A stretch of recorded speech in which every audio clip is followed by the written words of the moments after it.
The Lakers looked like they would be stuck in the 9/10 play-in game against the Warriors for most of the final stretch of the season. Instead, they worked like hell, finished their season off strong, and moved into no.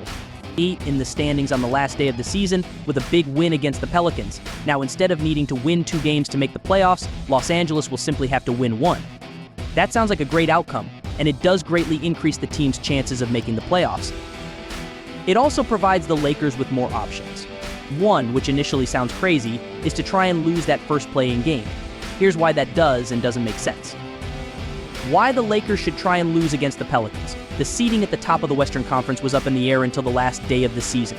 It broke in a very unlucky way for the Lakers. The Thunder, who the Lakers have dominated this season, ended up as the no 1 seed. The Nuggets, who have dominated the Lakers both this year and during last season's playoffs, ended up at no 2. The winner of the Lakers vs. Pelicans game will face that Nuggets juggernaut in the 2-7 matchup. The Lakers would be gigantic underdogs to the Nuggets in that first-round series. They have lost 8 straight games, dating back to last year's regular season. They haven't come up with a great solution to guard either Nikola Jokic or Jamal Murray. Denver put so much pressure on targeting X-Factor D'Angelo Russell defensively in last season's playoffs that he was removed from the starting lineup by the end of it.if. The Lakers did throw that matchup to meet the Thunder instead in the 1-8 series. But they'd be facing a team with far less playoff experience who they match up better against. The Thunder are a smaller team, and the Lakers have used their size advantage well. That series would be much more of a coin flip as compared to essentially drawing dead against the Nuggets. The Lakers also might completely avoid the Nuggets' buzzsaw if they entered the playoffs as the no 8 seed instead of no 7. Looking ahead, if they did manage to beat the Thunder, they would face the winner of Clippers vs. Mavericks. The Nuggets would face the winner of Suns vs. Timberwolves. The Wolves gave the Nuggets the most trouble of anyone in last year's playoffs, according to Bruce Brown, Jr. The same has held true this year, where the teams split their season series 2-2. The unique height of Rudy Gobert and Karl Anthony Towns is about as good of a duo as you can hope for in slowing down the Nuggets' offense. Minnesota would be underdogs, but it could take out Denver completely. This best-case outcome of dodging the Nuggets might happen naturally for the Lakers. LeBron and co.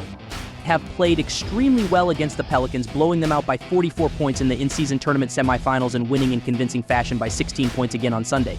Despite that, they somewhat surprisingly opened as 1.5-point underdogs per NBA odds courtesy of BetMGM. That line could be a hedge against Anthony Davis' health. Davis exited Sunday's game with hip and back spasms after playing 33 minutes. He is obviously extremely important to the Lakers. Holding him out in a game that they might lose anyway would keep him very fresh for a must-win game to take the 8th seed against the winner of Kings vs. Warriors. That game wouldn't be a shoo-in either. The Lakers are a combined 1-7 against the 2 Northern California teams this year, but that gives them the most likely path to the NBA Finals, and they did beat Curry in a similar play-in situation a few years ago. Why the Lakers shouldn't tank the first play-in game? If the Lakers did lose the first play-in game, they would still have home court advantage in their next must-win game, but they'd have a much higher chance of missing the playoffs altogether. It is anything but a guarantee that they beat the Kings or Warriors. That win against Golden State in the 2021 play-in game was by only 3 points off a clutch LeBron 3.